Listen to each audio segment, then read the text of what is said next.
Yo, yo, yo, what's up guys? I am the veteran programmer. You can also call me John because that is my real name. Now, when I say a veteran programmer, I don't mean I've been in the industry for a long time. I mean I am a Marine Corps veteran computer programmer. Now, basically, it's a play on words that I like to use just to make people think that I have more experience than I actually do. Today, we are starting this series on problem solving. Problem solving is the most important concept that you should master if you want to become a programmer, software engineer, computer scientist, king of games, full stack developer, doesn't matter. Problem solving is key. And we're going to be doing a one problem per video. We're going to break the problems down and solve them without any code. After that, we're going to code it up in Java, and then we're going to code it up in Python. I urge you to try to solve the problems on your own before looking at the solution. Enough of the introductions, let's move. Okay, let's go. Problem 1. Write the function that takes a two-dimensional array A of whole numbers. The set of whole numbers includes 0 and all the positive integers. The function returns the index of the row that has the largest sum. Assume all the rows have a different sum. For example, let's say I take the sum of the first row, which is 2 plus 10, 12, which is 12, plus 4 is 16, plus 9 equals 25. And the second row is 0 plus 0 plus 20 plus 1, which is, you guessed it, 21. And then 8 plus 7 is 15, plus 11 is 26, plus 12 equals 38. 38 is the largest sum, therefore we should be returning the index of this row, which is 2. Okay, so the way this is going to work is that we are going to be summing up the first row. So once we get the first row, this will be our highest sum because this is the only row that we've looked at so far. So I'm going to write highest sum equals 25 because we've only looked at the first row, right? And the index of the highest sum is going to equal 0, which is this index. Okay, and now once we move on to the next row, we get 21 as the sum of the row. Is 21 greater than 25? No, it's not, so we ignore it. Now we move on to the next row. Now that sum is 38.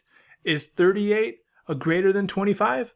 Yes, it is. Therefore, the highest sum gets updated, and the index of the highest sum is now 2. And since there's no more rows, we are done. We return the number 2. And that's it. So now we need to write a step of instructions that'll tell the computer basically what to do. Okay, so the first thing we do is that we need to create some variables that'll store the highest sum and keep track of its index. So we need to keep track of the highest sum so far and the index of the row that it came from. So create variables that will store highest sum and the index. Step 2, we need to go through each row and get that sum, and then if the sum is greater than our highest sum, then we update the highest sum. So go through each row and get the sum of that row, right? And then if that sum is greater than the current highest sum,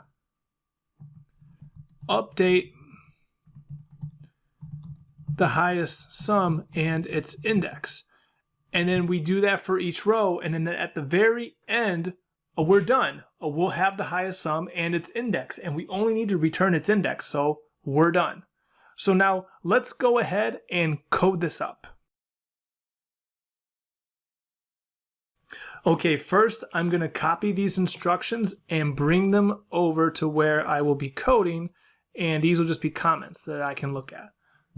So Control C, and let's go to, I'm choosing JGrass because it's a good IDE, right? It is a great IDE for beginners. It doesn't do any autocomplete, which is probably annoying, but it's okay. Okay, great. Now let's look at the main method. So the main method, I've created two double arrays. I call this function that I have not implemented yet.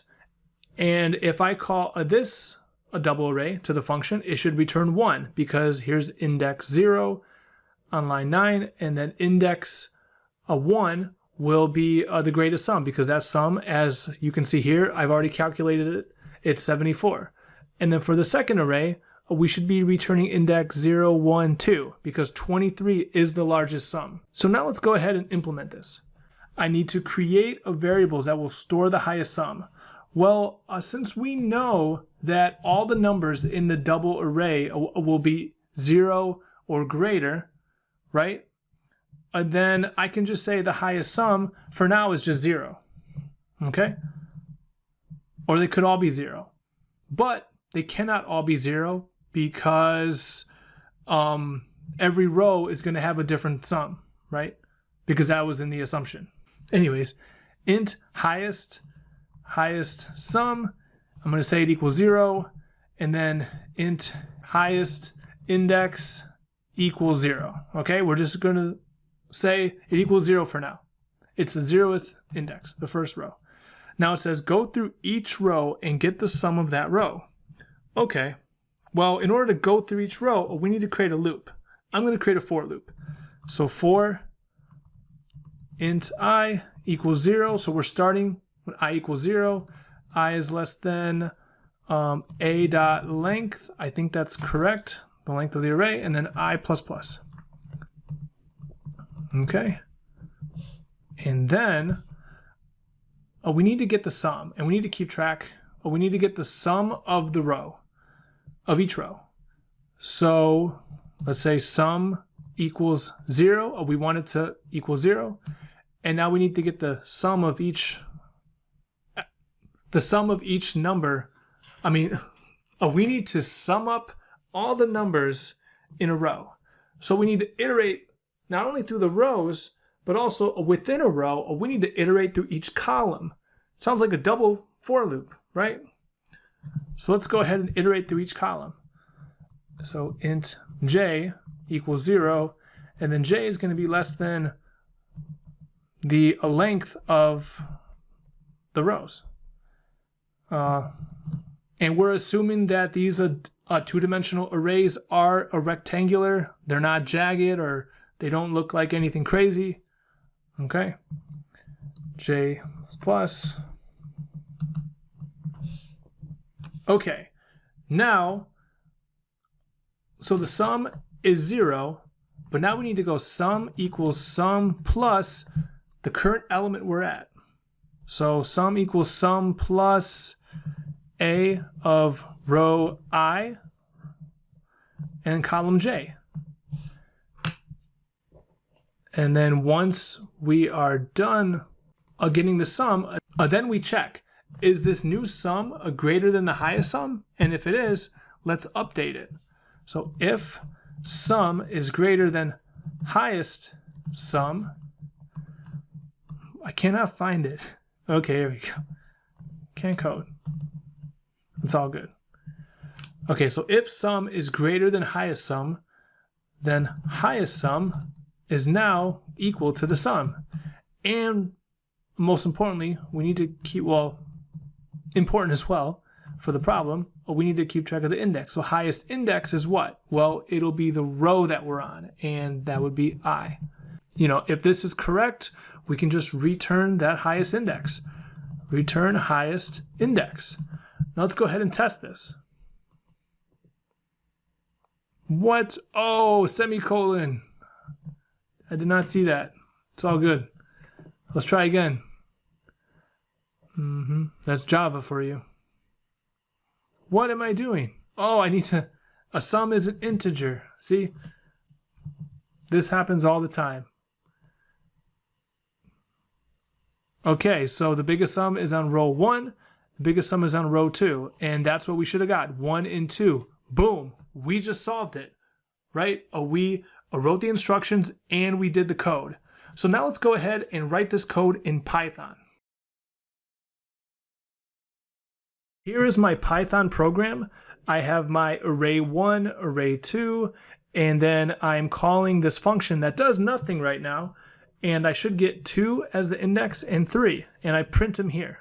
So now let's take the steps and let's bring them to our Python program. Okay, now in Python, we need these hashes. So create variables that will store the highest sum and the index. So I'm going to write the code right underneath that. So I'm creating highest sum, and we're initializing that to, well, yeah, no semicolons in Python, right? Highest sum is going to be initialized to 0. Highest index is going to be also initialized to 0. And that's it for that step. Now the next step, go through each row and get the sum of that row. Okay, so we need to go through each row. So for a row in range 0 through a length of the array, right? So it gets 0 all the way to the length of the array, but not including that. Okay, so length of the array, and now we need to initialize the sum. So we know the sum of nothing is 0, right? The sum of no numbers is just 0. Now, after we do that, we're going to, so on each row, we're going to iterate through the columns, right? So for column in range 0 through the length of a of 0, whoa, hold on. I need parentheses around this because this is the input of the function length. Okay, so for column in range 0 through length of the row. And the sum is going to be equal to the sum plus a of column. Okay? Okay, so step 3. If that sum is greater than the current highest sum, update the highest sum and its index. Okay, so if sum is greater than highest sum, then the highest sum, the new highest sum, is going to be equal to sum, and we need to update its index. Highest index is going to equal row, because that's what I used here, row. And it looks like we are done. We have went through every single row in the two-dimensional array. Then we just return the highest index. Return highest index. I'm pretty excited to test this. I have a feeling I made some mistakes just like I did in the Java program, but let's see. Actually, I'm going to be optimistic here. Optimism is good. What? A is not defined. Name A is not defined. A. Oh yeah, because in the input I called it array. I didn't call it A. I called it A for the Java program. You see, oh, this is terrible. You know what? I can just change this to A, or I can change all the A's to array. And this should be good. This will work. What? Okay, so yeah, what I did here is that I did the sum plus A of column. I need the actual element which is associated with a row and a column. Okay, so it looks like I just needed to make sure I am having the row as well. You see, even when you are a programmer, you will still always have errors in your code. And booyah, it worked. Woohoo! Yes, we did it! We did it! We are the greatest! Yes! Oh yeah, we solved it. Nice work, everybody. We came up with the algorithm without code, and then we wrote it in Java, and then we wrote it in Python. Awesome, nice work. Out. Well, out means conversation over. Oh. Over. No, over means I'm done talking, it's your turn. Oh. Out means we're done. Oh, okay.